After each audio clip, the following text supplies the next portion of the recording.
ऋषि पंचमी व्रत की कथा, विधि और महिमा। नमस्कार, मैं आभा शर्मा जाबाज। यदि आपको मेरा ये प्रयत्न सराहनीय लगा हो तो मुझे सब्सक्राइब करके प्रोत्साहित करें। महादेव जी कहते हैं, पृथ्वी एक समय की बात है। मैंने जगत के स्वामी भगवान श्री विष्णु से पूछा, भगवान, सब व्रतों में उत्तम व्रत कौन सा है जो पुत्र पौत्र की वृद्धि करने वाला और सुख सौभाग्य को देने वाला है? उस समय उन्होंने जो कुछ उत्तर दिया वह सब मैं तुम्हें कहता हूँ, सुनो। श्री विष्णु बोले, महाबाहु शिव, पूर्व काल में देव शर्मा नाम के एक ब्राह्मण रहते थे जो वेदों के पारगामी विद्वान थे और सदा स्व अध्याय में ही लगे रहते थे। प्रतिदिन अग्निहोत्र करते तथा सदा अध्ययन, अध्यापन, यजन, याजन एवं दान, प्रतिग्रह रूप 6 कर्मों में प्रवृत्त रहते थे। सभी वर्णों के लोगों में उनका बड़ा मान था। वे पुत्र, पशु और बंधु बांधव सबसे संपन्न थे। ब्राह्मणों में श्रेष्ठ देव शर्मा की गृहिणी का नाम भगना था। वे भादों के शुक्ल पक्ष में पंचमी तिथि आने पर तपस्या और व्रत पालन के द्वारा इंद्रियों को वश में रखते हुए पिता का एकोदिष्ट श्राद्ध किया करते थे। पहले दिन रात्रि में सुख और सौभाग्य प्रदान करने वाले ब्राह्मणों को निमंत्रण देते और निर्मल प्रभात काल आने पर दूसरे दूसरे नए बर्तन मंगाते तथा उन सभी बर्तनों में अपनी स्त्री के द्वारा पाक तैयार कराते थे। वह पाक 18 रसों से युक्त एवं पितरों को संतोष प्रदान करने वाला होता था। पाक तैयार होने पर वे पृथक पृथक ब्राह्मणों को बुलवा भेजकर बुलाते थे। एक बार उक्त समय पर निमंत्रण पाकर समस्त वेद पाठी ब्राह्मण दोपहरी में देव शर्मा के घर उपस्थित हुए। विप्रवर देव शर्मा ने अर्घ्य पाद्य आदि निवेदन करके विधि पूर्वक उनका स्वागत सत्कार किया। फिर घर के भीतर जाने पर सबको बैठने के लिए आसन दिया और विशेषतः मिष्ठान के साथ उत्तम अन्न उन्हें भोजन करने के लिए परोसा। साथ ही विधि पूर्वक पिंडदान की पूर्ति करने वाला श्राद्ध भी किया। इसके बाद पिता का चिंतन करते हुए उन्होंने उन ब्राह्मणों को नाना प्रकार के वस्त्र, दक्षिणा और तांबुल निवेदन किया। वे सभी ब्राह्मण आशीर्वाद देते हुए चले गए। तत्पश्चात अपने सगोती, बंधु बांधव तथा और भी जो लोग भूखे थे उन सबको ब्राह्मण ने विधि पूर्वक भोजन दिया। इस प्रकार श्राद्ध का कार्य समाप्त होने पर ब्राह्मण जब कुटी के दरवाजे पर बैठे उस समय उनके घर की कुतिया और बैल दोनों परस्पर कुछ बातचीत करने लगे। देवी बुद्धिमान ब्राह्मण ने उन दोनों की बातें सुनी और समझी। फिर मन ही मन वे इस प्रकार सोचने लगे, ये साक्षात मेरे पिता हैं जो मेरे ही घर के पशु हुए हैं, तथा यह भी साक्षात मेरी माता है जो देवयोग से कुतिया हो गई है। अब मैं इनके उद्धार के लिए निश्चित रूप से क्या करूं? इसी विचार में पड़े पड़े ब्राह्मण को रात भर नींद नहीं आई। वे भगवान विश्वेश्वर का स्मरण करने लगे। प्रातःकाल होने पर वे ऋषियों के समीप गए। वहां वशिष्ठ जी ने उनका भलीभांति स्वागत किया। वशिष्ठ जी बोले, ब्राह्मण श्रेष्ठ, आपने आने का क्या प्रयोजन है?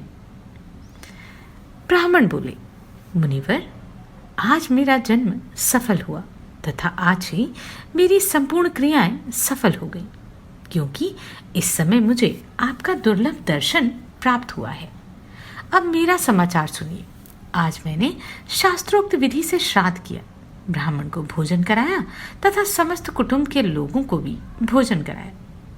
सबके भोजन के पश्चात एक कुतिया आई और मेरे घर में जहाँ एक बैल रहता है वहां जा उसे पति रूप से संबोधित करके इस प्रकार कहने लगी, स्वामिन, आज जो घटना घटी है उसे सुन लीजिए। इस घर में जो दूध का बर्तन रखा हुआ था उसे सांप ने अपना जहर उगलकर दूषित कर दिया। यह मैंने अपने आंखों देखा है। देखकर मेरे मन में बड़ी चिंता हुई सोचने लगी, इस दूध से जब भोजन तैयार होगा उस समय सब ब्राह्मण मृत्यु को प्राप्त हो जाएंगे। यूं विचार कर मैं स्वयं उस दूध को पीने लगी। इतने में बहू की दृष्टि मुझ पर पड़ गई। उसने मुझे खूब मारा, मेरा अंग भंग हो गया। इसी से मैं लड़खड़ाती हुई चल रही हूँ। क्या करूं, बहुत दुखी हूं। कुतिया के दुख का अनुभव करके बैल ने भी उससे कहा, अब मैं अपने दुख का कारण बताता हूं, सुनो। मैं पूर्व जन्म में इस ब्राह्मण का साक्षात पिता था। आज इसने ब्राह्मणों को भोजन कराया और प्रचुर अन्न का दान किया है, किंतु मेरे आगे इसने घास और जल तक नहीं रखा। इसी दुख से मुझे आज बहुत कष्ट हुआ। इन दोनों का यह कथानक सुनकर मुझे रात भर नींद नहीं आई। मुनिश्रेष्ठ, मुझे तभी से बड़ी चिंता हो रही है। मैं वेद का स्वाध्याय करने वाला हूँ, वैदिक कर्मों के अनुष्ठान में कुशल हूँ, फिर भी मेरे माता और पिता को महान दुख सहन करना पड़ रहा है। इसके लिए मैं क्या करूं? यही सोचता विचारता आपके पास आया हूं। आप ही मेरे कष्ट को दूर कीजिए। ऋषि बोले, ब्राह्मण, उन दोनों ने पूर्व जन्म में जो कर्म किया है उसे सुनो। ये तुम्हारे पिता परम सुंदर कुंडिन नगर में श्रेष्ठ ब्राह्मण रहे हैं। एक समय भादों के महीने में पंचमी तिथि आई थी। तुम्हारे पिता अपने पिता के श्राद्ध आदि में लगे थे, इसलिए उन्हें पंचमी के व्रत का ध्यान न रहा। उनके पिता की ख्या तिथि थी। उस दिन तुम्हारी माता रजस्वला हो गई थी, तो भी उसने ब्राह्मणों के लिए सारा भोजन स्वयं ही तैयार किया। रजस्वला स्त्री पहले दिन चांडाली, दूसरे दिन ब्रह्मघातिनी और तीसरे दिन धोबिन के समान अपवित्र बताई गई है। चौथे दिन स्नान के बाद उसकी शुद्धि होती है। तुम्हारी माता ने इसका विचार नहीं किया, अतः उसी पाप से उसको अपने ही घर की कुतिया होना पड़ा है, तथा तुम्हारे पिता भी इसी कर्म से बैल हुए हैं। ब्राह्मण ने कहा, उत्तम व्रत का पालन करने वाले मुने, मुझे कोई ऐसा व्रत, दान, यज्ञ और तीर्थ बतलाइए जिसके सेवन से मेरे माता पिता की मुक्ति हो जाए। ऋषि बोले, भादों के शुक्ल पक्ष में जो पंचमी आती है उसका नाम ऋषि पंचमी है। उस दिन नदी, कुएं, पोखरे तथा ब्राह्मण के घर पर जाकर स्नान करें, फिर अपने घर आकर गोबर से लीपकर मंडल बनाएं। उसमें कलश की स्थापना करें। कलश के ऊपर एक पात्र रखकर उसे तिन्नी के चावल से भर दें। उस पात्र में यज्ञोपवीत, सुवर्ण तथा फल के साथ ही सुख और सौभाग्य देने वाले 7 ऋषियों की स्थापना करें। ऋषि पंचमी के व्रत में स्थित हुए पुरुषों को उन सब का आवाहन करके पूजन करना चाहिए। तिन्नी के चावल का ही नैवेद्य लगाएं और उसी का भोजन करें। केवल एक समय भोजन करके व्रत करना चाहिए। उस दिन परम भक्ति के साथ मंत्रों का उच्चारण करते हुए विधि पूर्वक ऋषियों का पूजन करना चाहिए। पूजन के समय ब्राह्मण को दक्षिणा और घी के साथ विधि पूर्वक भोजन सामग्री का दान देना चाहिए तथा समस्त ऋषियों की प्रसन्नता ही इस दान का उद्देश्य होना चाहिए। फिर विधि पूर्वक महात्म्य कथा सुनकर ऋषियों की प्रदक्षिणा करें और सबको पृथक पृथक धूप, नैवेद्य, दीप निवेदन करके अर्घ्य प्रदान करें। अर्घ्य का मंत्र इस प्रकार है, ऋष्यः सन्तु मे नित्यं व्रत संपूर्णकारिणः पूजां गृह्णन्तो मद्दतां ऋषिः अभ्यस्तु नमो नमः। पुलस्य पुलश्चैवः क्रतु प्राचेतस्तथा वसिष्ठः मरीचः अत्रे अर्घ्यं गृह्णन्तु वो नमः। ऋषिगण सदा मेरे व्रत को पूर्ण करने वाले हूँ, वे मेरी दी हुई पूजा स्वीकार करें। सब ऋषियों को मेरा नमस्कार है। पुलस्त्य, पुलह, क्रतु, प्राचेतस, वसिष्ठ, मरीच और आत्रेय ये मेरा अर्घ्य ग्रहण करें। आप सब ऋषियों को मेरा प्रणाम है। इस प्रकार मनोरम धूप दीप आदि के द्वारा ऋषियों की पूजा करनी चाहिए। इस व्रत के प्रभाव से पितरों की मुक्ति होती है। वत्स, पूर्व कर्म के परिणाम से अथवा रज के संसर्ग दोष से जो कष्ट होता है, उससे इस व्रत का अनुष्ठान करने पर निसंदेह छुटकारा मिल जाता है। महादेव जी कहते हैं, यह सुनकर देव शर्मा ने पिता माता की मुक्ति के लिए ऋषि पंचमी व्रत का अनुष्ठान किया। इस व्रत के प्रभाव से वे दोनों पति पत्नी पुत्र को आशीर्वाद देते हुए मुक्ति मार्ग से चले गए। ऋषि पंचमी का यह पवित्र व्रत ब्राह्मण के लिए बताया गया है, किंतु जो नरश्रेष्ठ इसका अनुष्ठान करते हैं वे सभी पुण्य के भागी होते हैं।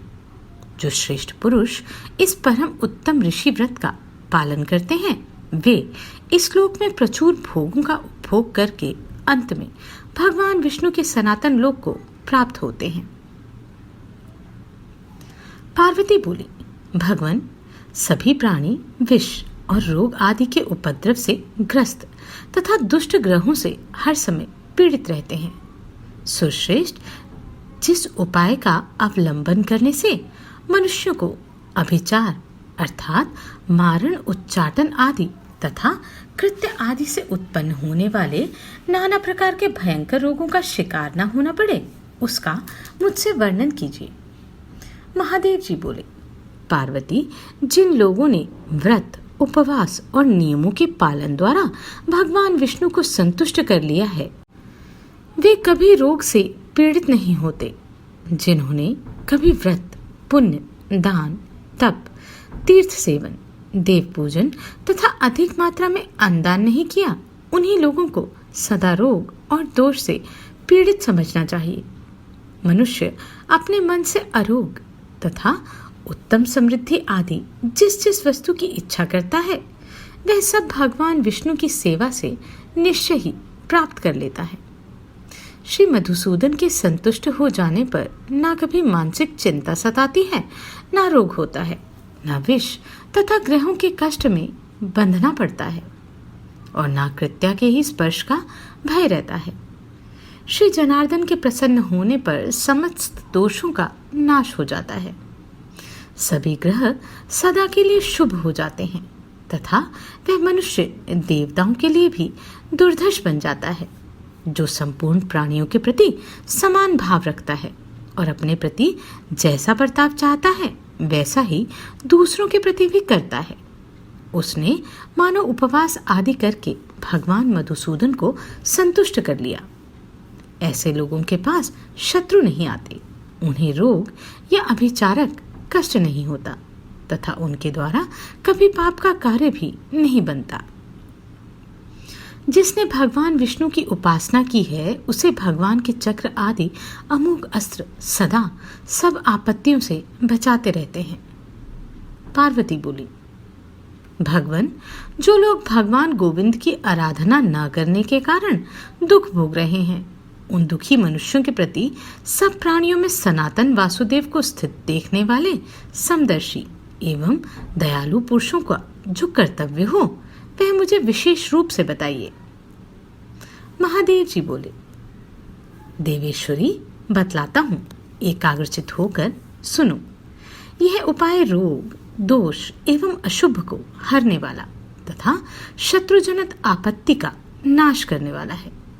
विद्वान पुरुष शिखा में श्रीधर को, शिखा के निचले भाग में भगवान श्रीकर का, केशों में ऋषिकेश का, मस्तक में परम पुरुष नारायण का, कान के ऊपरी भाग में श्री विष्णु का, ललाट में जलशाई का, दोनों भौहों में श्री विष्णु का, भौहों के मध्य भाग में श्री हरि का, नासिका के अग्रभाग में नरसिंह का, दोनों कानों में अर्णवैश्य अर्थात समुद्र में शयन करने वाले भगवान का, दोनों नेत्रों में पुंडरीकाक्ष का, नेत्रों के नीचे भूधर अर्थात धरणीधर का, दोनों गालों में कलिकनाथ का, कानों के मूल भाग में वामन का, गले की दोनों हंसलियों में शंखधारी का, मुख में गोविंद का, दांतों की पंक्ति में मुकुंद का, जीवा में वाणीपति का, ठोडी में श्री राम का, कंठ में बैकुंठ का, बाहुमूल के निचले भाग अर्थात काख में बलघन का, बल नामक दैत्य के मारने वाले, कंधों में कंसघाती का, दोनों भुजाओं में अज अर्थात जन्म रहित का, दोनों हाथों में शांग्रपाणि का, हाथ के अंगूठे में संकर्षण का, अंगुलियों में गोपाल का, वक्षस्थल में अधोक्षज का, छाती के बीच में श्रीवत्स का, दोनों स्तनों में अनिरुद्ध का, उदर में दामोदर का, नाभि में पद्मनाभ का, नाभि के नीचे केशव का, लिंग में धराधर का, गुदा में गदाग्रज का, कटी में पीतांबर धारी का, दोनों जांघों में मधुद्वीट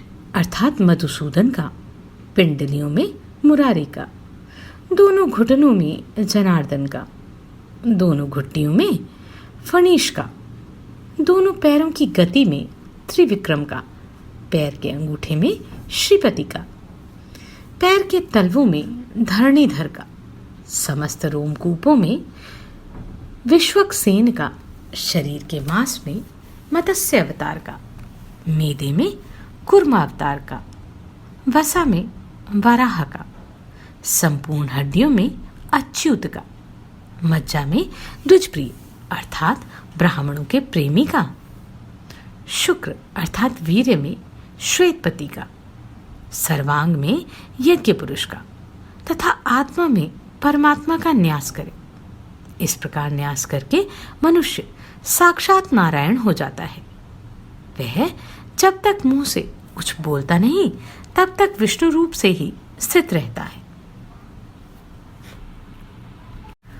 तद वक्ष्यामि सुरश्रेष्ठे समाहित मना शृणुः रोग दोषा शुभहरम विधिव्रापद विनाशनम शिखायाम श्रीधरम नयस्य शिखाधः श्रीकरम तथा ऋषिकेशम तु केशेषु मूर्धनि नारायणम परम उधर्व श्रोते नये से द्विष्णु ललाटे जलशायिनम विष्णुं वै भ्रूयुगे नैस्य भ्रूमध्ये हरिमेव च नरसिंह नासिकाग्रे। शांति कराने वाले पुरुष मूल सहित शुद्ध कुशों को लेकर एकाग्रचित हो रोगी के सब अंगों को झाड़े। विशेषतः विष्णु भगत पुरुष रोग ग्रह और विष से पीड़ित मनुष्य की अथवा केवल विष से ही कष्ट पाने वाले रोगियों की इस प्रकार शुभ शांति करें। पार्वती कुश से झाड़ते समय सब रोगों का नाश करने वाले इस स्तोत्र का पाठ करना चाहिए। ओम परमार्थ स्वरूप अंतर्यामी महात्मा रूपहीन होते हुए भी अनेक रूपधारी तथा व्यापक परमात्मा को नमस्कार है। वाराह नरसिंह और सुखदाई वामन भगवान का ध्यान एवं नमस्कार करके श्री विष्णु के उपर्युक्त नामों का अपने अंगों में न्यास करें। न्यास के पश्चात इस प्रकार कहें, मैं पाप के स्पर्श से रहित शुद्ध व्याधि और पापों का अपहरण करने वाले गोविंद पद्मनाभ वासुदेव और भूधर नाम से प्रसिद्ध भगवान को नमस्कार करके जो कुछ कहूं वह मेरा सारा वचन सिद्ध हो। 3 पगों से त्रिलोकी को नापने वाले भगवान त्रिविक्रम, सबके हृदय में रमण करने वाले राम, बैकुंठ धाम के अधिपति, बद्रिकाश्रम में तपस्या करने वाले भगवान नर, वाराह, नृसिंह, वामन और उज्जवल रूपधारी हयग्रीव को नमस्कार है। ऋषिकेश, आप सारे अमंगल को हर लीजिए। सबके हृदय में निवास करने वाले भगवान वासुदेव को नमस्कार है। नंदक नामक खड्ग धारण करने वाले सच्चिदानंद स्वरूप श्री कृष्ण को नमस्कार है। कमल के समान नेत्रों वाले आदि चक्रधारी श्री केशव को नमस्कार है। कमल केसर के समान वर्ण वाले भगवान को नमस्कार है। पीले रंग के निर्मल वस्त्र धारण करने वाले भगवान श्री विष्णु को नमस्कार है। अपनी एक दाढ़ पर समूचे पृथ्वी को उठा लेने वाले त्रिमूर्तिपति वराह को नमस्कार है, जिसके नखों का स्पर्श वज्र से भी अधिक तीक्ष्ण और कठोर है। ऐसे दिव्य सिंह का रूप धारण करने वाले भगवान नृसिंह आपको नमस्कार है। ऋग्वेद, यजुर्वेद और सामवेद से लक्षित होने वाले परमात्मन, अत्यंत लघु शरीर वाले कश्यप पुत्र, वामन का रूप धारण करके भी समूची पृथ्वी को एक ही पग में नाप लेने वाले, आपको बारंबार नमस्कार है। बहुत बड़ी दाढ़ वाले भगवान वराह संपूर्ण दुखों और समस्त पाप के फलों को रौंद डालिए, पाप के फल को नष्ट कर डालिए। विकराल मुख और दांत वाले नखों से उद्दीप्त दिखाई देने वाले पीड़ाओं के नाशक भगवान नृसिंह, आप अपनी गर्जना से इस रोगी के दुखों का भंजन कीजिए प्रभु। इच्छानुसार रूप धारण करके पृथ्वी आदि को धारण करने वाले भगवान जनार्दन अपनी ऋक्, यजु और साममयी वाणी द्वारा इस रोगी के सब दुखों की शांति कर दें। 1, 2, 3 या 4 दिन का अंतर लेकर आने वाले हल्के या भारी ज्वर को, सदा बने रहने वाले ज्वर को, किसी दोष के कारण उत्पन्न हुए ज्वर को, सन्निपात से होने वाले तथा आगंतुक ज्वर को विदीर्ण कर उसकी वेदना का नाश करके भगवान गोविंद उसे सदा के लिए शांत करे। नेत्र का कष्ट, मस्तक का कष्ट, उदर रोग का कष्ट, अनुच्छ्वास अर्थात सांस का रुकना, महाश्वास सांस का तेज चलना, परिताप अर्थात ज्वार, वैपथु अर्थात कंप या जुड़ी, गुदा रोग, नासिका रोग, पाद रोग, कुष्ठ रोग, क्षय रोग, कमला आदि रोग, प्रमेह आदि भयंकर रोग, वात रोग, मकड़ी और चेचक आदि समस्त रोग भगवान विष्णु के चक्र की चोट खाकर नष्ट हो जाएं। अच्युत, अनंत और गोविंद नामों के उच्चारण रूपी औषधि से समस्त रोग नष्ट हो जाते हैं। यह बात मैं सत्य कहता हूँ।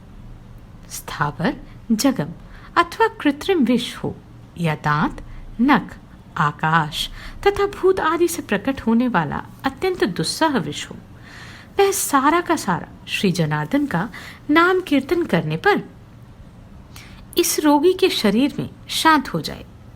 बालक के शरीर में ग्रह, प्रेत ग्रह अथवा अन्य शाकिनी ग्रहों का उपद्रव हो या मुख पर चकते निकल आए हों अथवा रेवती, वृद्ध रेवती तथा वृद्धि का नाम के भयंकर ग्रह, मातृग्रह एवं बाल ग्रह पीड़ा दे रहे हों, भगवान श्री विष्णु का चरित्र उन सबको शांत कर देता है। वृद्धों अथवा बालकों पर जो कोई भी ग्रह लगे हों, वे श्री नृसिंह के दर्शन मात्र से तत्काल शांत हो जाते हैं। भयानक दाढ़ों के कारण विकराल मुख वाले भगवान नृसिंह दैत्यों को भयभीत करते हैं। उन्हें देखकर सभी ग्रह बहुत दूर भाग जाते हैं। ज्वालाओं से दैदीप्यमान मुख वाले महासिंह रूपी नृसिंह, सुंदर मुख और नेत्रों वाले सर्वेश्वर, आप समस्त दुष्ट ग्रहों को दूर कीजिए। जो रोग, महान उत्पात, विष, महान ग्रह, क्रूर स्वभाव वाले भूत, भयंकर ग्रह पीड़ाएं, हथियार से कटे हुए घावों पर होने वाले रोग, चेचक आदि फोड़े और शरीर के भीतर स्थित रहने वाले ग्रह हों, उन सबको ही त्रिभुवन की रक्षा करने वाले दुष्ट दानवों के विनाशक महातेजस्वी सुदर्शन आप काट डालिए। महान ज्वर, वात रोग, लूता रोग तथा भयानक महाविष को भी आप नष्ट कर दीजिए। असाध्य अमरशूल विष की ज्वाला और गंधर्व रोग, ये सब के सब शत्रु हैं। ओम ह्राम ह्राम हूं हूं। बीज मंत्र के साथ तीखी धार वाले कुठार से आप इन शत्रुओं को मार डालें। दूसरों का दुख दूर करने के लिए शरीर धारण करने वाले परमेश्वर आप भगवान को नमस्कार है। इनके सिवा और भी जो प्राणियों को पीड़ा देने वाले दुष्ट ग्रह और रोग हों, उन सब को सबके आत्मा परमात्मा जनार्दन दूर करें। वासुदेव, आपको नमस्कार है। आप किसी रूप धारण करके ज्वालाओं के कारण अत्यंत भयानक सुदर्शन नामक चक्र चलाकर यह दुष्टों को नष्ट कर दीजिए। देववर अच्युत, आप दुष्टों का संहार कीजिए। महाचक्र सुदर्शन भगवान गोविंद के श्रेष्ठ आयुध, तीखी धार और महान वेग वाले शस्त्र, कोटि सूर्य के समान तेज धारण करने वाले महाज्वाला में सुदर्शन, भारी आवाज से सबको भयभीत करने वाले चक्र, आप समस्त दुखों और संपूर्ण राक्षसों का उच्छेद कर डालिए। हे सुदर्शन देव, आप पापों का नाश और आरोग्य प्रदान कीजिए। महात्मा नरसिंह अपनी गर्जना से पूर्व, पश्चिम, दक्षिण और उत्तर सब ओर रक्षा करें। अनेक रूप धारण करने वाले भगवान जनार्दन भूमि पर और आकाश में पीछे, आगे तथा पार्श्व भाग में रक्षा करें। देवता, असुर और मनुष्यों के सहित संपूर्ण विश्व श्री विष्णुमय है। योगेश्वर श्री विष्णु ही सब वेदों में गाए जाते हैं। इस सत्य के प्रभाव से इस रोगी का सारा दुख दूर हो जाए। समस्त वेदांगों में भी परमात्मा श्री विष्णु का ही गान किया जाता है। इस सत्य के प्रभाव से विश्वात्मा केशव इसको सुख देने वाले हों। भगवान वासुदेव के शरीर से प्रकट हुए कुशों के द्वारा मैंने इस मनुष्य का मार्जन किया है। इससे शांति हो, कल्याण हो और इसके दुखों का नाश हो जाए। जिसने गोविंद के अपामार्जन स्तोत्र से मार्जन किया है, वह भी यद्यपि साक्षात श्री नारायण का ही स्वरूप है, तथापि सब दुखों की शांति श्री हरि के वचन से ही होती है। श्री मधुसूदन का स्मरण करने पर संपूर्ण दोष, समस्त ग्रह, सभी विष और सारे भूत शांत हो जाते हैं। अभी है श्री हरि के वचनानुसार पूर्ण स्वस्थ हो जाए, शांति हो, कल्याण हो और दुख नष्ट हो जाए। भगवान ऋषिकेश के नाम कीर्तन के प्रभाव से सदा ही इसके स्वास्थ्य की रक्षा रहे। जो पाप जहां से इसके शरीर में आए हों, वे वहीं चले जाएं। यह परम उत्तम अपमार्जन नामक स्तोत्र है। समस्त प्राणियों का कल्याण करने वाले श्री विष्णु भक्त पुरुषों को रोग और पीड़ाओं के समय इसका प्रयोग करना चाहिए। इससे समस्त दुखों का पूर्णतः नाश हो जाता है। यह सब पापों की शुद्धि का साधन है। श्री विष्णु के अपमार्जन स्तोत्र से आर्द्र, शुष्क, लघु, स्थूल एवं ब्रह्महत्या आदि जितने भी पाप हैं, वे सब उसी प्रकार नष्ट हो जाते हैं जैसे सूर्य के दर्शन से अंधकार दूर हो जाता है। जिस प्रकार सिंह के भय से छोटे मृग भागते हैं, उसी प्रकार इस स्तोत्र से सारे रोग और दोष नष्ट हो जाते हैं। इसके श्रवण मात्र से ही ग्रह, भूत और पिशाच आदि का नाश हो जाता है। लोभी पुरुष धन कमाने के लिए कभी इसका उपयोग न करें। अपमार्जन स्तोत्र का उपयोग करके किसी से भी कुछ नहीं लेना चाहिए। इसी में अपना हित है। आदि, मध्य और अंत का ज्ञान रखने वाले शांतचित्त श्री विष्णु भक्तों को निस्वार्थ भाव से इस स्तोत्र का प्रयोग करना चाहिए, अन्यथा यह सिद्धिदायक नहीं होता। भगवान विष्णु का जो अपमार्जन नामक स्तोत्र है, यह मनुष्यों के लिए अनुपम सिद्धि है, रक्षा का परम साधन है और सर्वोत्तम औषधि है। पूर्व काल में ब्रह्मा जी ने अपने पुत्र पुलस्त्य मुनि को इसका उपदेश दिया था। फिर पुलस्त्य मुनि ने दालभ्य को इसे सुनाया। दालभ्य ने समस्त प्राणियों का हित करने के लिए इस श्लोक में प्रकाशित किया। तब से श्री विष्णु कहा, यह अपमार्जन स्तोत्र तीनों लोकों में व्याप्त हो गया। यह सब प्रसंग भक्तिपूर्वक श्रवण करने से मनुष्य अपने रोग और दोषों का नाश करता है। अपमार्जन नामक स्तोत्र परम अद्भुत और दिव्य है। मनुष्य को चाहिए कि पुत्र, काम और अर्थ की सिद्धि के लिए इसका विशेष रूप से पाठ करे। जो द्विज 1 या 2 समय बराबर इसका पाठ करते हैं, उनकी आयु, लक्ष्मी और बल की दिन दिन वृद्धि होती है। ब्राह्मण विद्या, क्षत्रिय राज्य, वैश्य धन संपत्ति और शूद्र भक्ति प्राप्त करता है। दूसरे लोग भी इसके पाठ और श्रवण और जप से भक्ति प्राप्त करते हैं। पार्वती जो इसका पाठ करता है, उसे सामवेद का फल होता है। उसकी सारी पाप राशि तत्काल नष्ट हो जाती है। देवी ऐसा जानकर एकाग्रचित से इस स्तोत्र का पाठ करना चाहिए। इससे पुत्र की प्राप्ति होती है और घर में निश्चय ही लक्ष्मी परिपूर्ण हो जाती है। जो वैष्णव इस स्तोत्र को भोजपत्र पर लिखकर सदा धारण किए रहते हैं, वह इस श्लोक में सुख भोग कर अंत में श्री विष्णु के परम पद को प्राप्त होता है। जो इसका एक एक श्लोक पढ़कर भगवान को तुलसी दल समर्पित करता है, वह तुलसी से पूजन करने पर संपूर्ण तीर्थों के सेवन का फल पा लेता है। यह भगवान विष्णु का स्तोत्र परम उत्तम और मोक्ष प्रदान करने वाला है।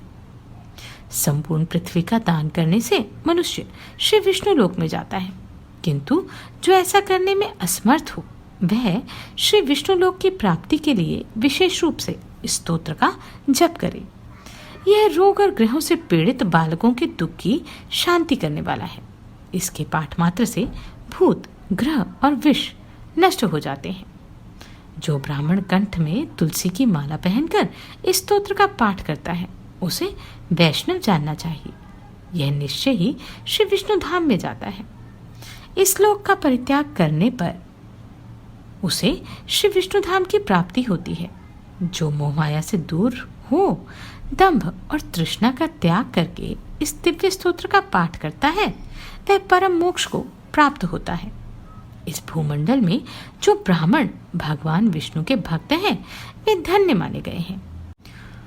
उन्होंने कुल सहित अपनी आत्मा का उद्धार कर लिया है, इसमें तनिक भी संदेह नहीं है। जिन्होंने भगवान नारायण की शरण ग्रहण कर ली है, संसार में वे परम धन्य हैं। उनकी सदा भक्ति करनी चाहिए, क्योंकि वे भागवत अर्थात भगवत भक्त पुरुष के समान ही हैं।